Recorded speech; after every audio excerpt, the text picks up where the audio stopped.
Pourquoi Dieu permet la souffrance?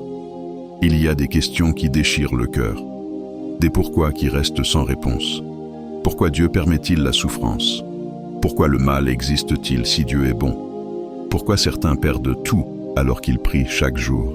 Peut-être que toi aussi tu vis cela. Tu as crié vers Dieu, mais le ciel semble fermé. Tu as espéré un miracle, mais rien ne s'est passé. Et maintenant, tu doutes, tu pleures, tu te demandes « Où es-tu, Seigneur, quand j'ai mal ?» Laisse-moi te dire ceci, Dieu n'est pas absent dans ta douleur. Même quand tu ne le sens pas, il est là. Même quand tout semble perdu, il prépare quelque chose. Ce que tu traverses aujourd'hui n'est pas la fin de ton histoire. 1. La souffrance ne signifie pas l'abandon de Dieu. La souffrance n'est pas la preuve que Dieu t'a oublié. C'est parfois la preuve qu'il t'aime assez pour te façonner. Dieu n'utilise pas la douleur pour te détruire, mais pour t'enseigner, te purifier, te rapprocher de lui. Dans la Bible, chaque grand homme ou femme de Dieu a connu la douleur. Joseph a été trahi, vendu comme esclave. Job a tout perdu, sa famille, sa richesse, sa santé. David a fui pendant des années, persécuté par Saül. Même Jésus, le Fils de Dieu, a connu la croix. Mais tous ont découvert, à travers leurs larmes, que Dieu ne les avait jamais abandonnés. Quand tout s'effondre autour de toi, Dieu reste le même. Il est fidèle, même quand tu ne comprends rien. Psaume 34, 19. L'Éternel est près de ceux qui ont le cœur brisé, et il sauve ceux qui ont l'esprit abattu. 2. Quand Dieu semble silencieux, le silence de Dieu ne veut pas dire son absence. Souvent, c'est dans le silence qu'il agit le plus. Comme un maître potier, Dieu façonne ton cœur sans bruit. Tu te demandes peut-être, pourquoi Dieu ne me répond pas? Pourquoi il ne me délivre pas tout de suite? Mais si Dieu te donnait toujours ce que tu veux, tu ne grandirais jamais. Parfois, il te garde dans l'attente pour te rendre plus fort, pour t'apprendre à faire confiance, même sans comprendre. Il y a une maturité spirituelle qui ne s'acquiert que dans la douleur. Dans le désert, la foi devient réelle. Ésaïe 55, 8-9. Mes pensées ne sont pas vos pensées, et vos voix ne sont pas mes voix, dit l'Éternel. Dieu voit le bout du chemin. Toi, tu ne vois que le tournant. Alors fais-lui confiance dans le noir, car la lumière viendra au bon moment. 3. La souffrance comme un moyen de transformation. La douleur a un pouvoir mystérieux. Elle révèle ce que nous sommes vraiment. C'est dans la souffrance que l'on découvre notre dépendance à Dieu. Quand tu perds tout, tu comprends que Dieu seul suffit.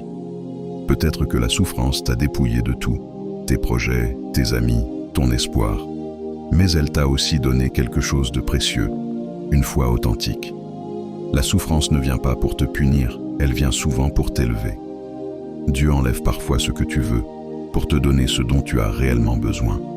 Romains 8, 28. Toutes choses concourent au bien de ceux qui aiment Dieu. C'est une promesse. Même ce que tu ne comprends pas aujourd'hui, Dieu s'en sert pour ton bien. 4. Témoignage. Quand la douleur devient espérance. Il y a quelques années, une femme a perdu son mari et son fils dans un accident. Pendant des mois, elle ne pouvait plus prier. Elle disait « Dieu m'a abandonné ».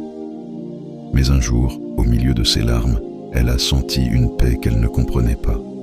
Elle a entendu dans son cœur « Je n'ai jamais cessé d'être avec toi ». Depuis ce jour, sa vie a changé. Elle n'a pas oublié sa douleur, mais elle a découvert une intimité nouvelle avec Dieu. Sa souffrance est devenue un témoignage. C'est ce que Dieu fait souvent. Il transforme ta douleur en message, ta blessure en lumière pour d'autres. 5. Ce que la souffrance produit en nous. La souffrance produit la compassion. Quand tu as souffert, tu comprends mieux ceux qui souffrent. Tu deviens plus humain, plus sensible, plus vrai. Elle produit aussi la maturité spirituelle. Tu apprends à écouter, à patienter, à prier avec profondeur. Et surtout, elle produit une foi solide. Une foi qui ne dépend plus des bénédictions, mais de la relation avec Dieu lui-même. Jacques 1, 2, 4. Regardez comme un sujet de joie complète les diverses épreuves que vous pouvez rencontrer, sachant que l'épreuve de votre foi produit la persévérance. 6. ce que Dieu prépare à travers la douleur. Tu ne comprends peut-être pas maintenant, mais Dieu prépare quelque chose derrière chaque larme. La graine ne peut donner vie qu'après avoir été enterrée. De même, certaines bénédictions ne naissent qu'après la souffrance. Tu pleures aujourd'hui, mais demain, tu remercieras Dieu pour cette saison. Ne juge pas ton histoire avant sa fin. Dieu écrit encore. Psaume 126, 5. Ceux qui sèment avec larmes moissonneront avec chant d'allégresse. 7. Prière pour ceux qui souffrent. Seigneur, nous venons à toi avec nos blessures et nos larmes. Tu vois nos cœurs fatigués, nos esprits tourmentés. Nous ne comprenons pas toujours tes plans, mais nous savons que tu es bon. Aide-nous à garder la foi quand tout semble perdu. Aide-nous à croire que tu travailles même dans le silence. Transforme notre douleur en force, notre peur en confiance, notre nuit en lumière. Donne la paix à celui qui pleure. Donne l'espérance à celle qui se sent seule. Et rappelle-nous que même au plus profond du chagrin, tu es là, fidèle, aimant, immuable. Amen. 8. Comment tenir quand tout s'effondre? Quand tout s'écroule, garde 3 choses, la prière, la parole, la patience. La prière te garde connecté à Dieu, même quand tu n'as plus les mots. Dis simplement, Seigneur, reste avec moi.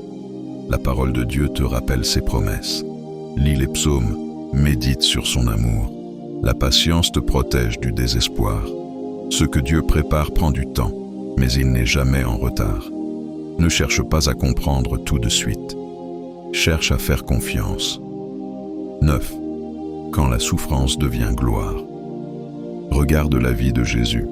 Sa plus grande souffrance a produit notre salut.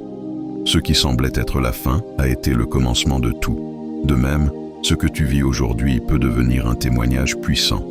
Ta douleur peut sauver quelqu'un. Tes larmes peuvent inspirer une autre âme. Dieu ne gaspille jamais une souffrance. Chaque cicatrice que tu portes peut devenir une preuve de sa fidélité. 10. Conclusion. La lumière reviendra. Frère, sœur, peut-être que tu traverses un désert, une perte, une trahison, un échec. Mais retiens ceci. Dieu n'a pas changé. Ce que tu vis aujourd'hui n'est pas un signe d'abandon, c'est une étape de ton appel.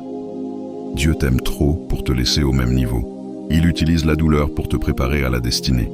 Alors sèche tes larmes, relève-toi. Même si tu ne comprends pas tout, dis simplement « Seigneur, je te fais confiance. Un jour, tu comprendras. Un jour, tu verras que cette douleur t'a rapproché de lui. Et ce jour-là, tu diras « Seigneur, merci de ne pas m'avoir épargné la souffrance, car c'est elle qui m'a appris à te connaître vraiment. »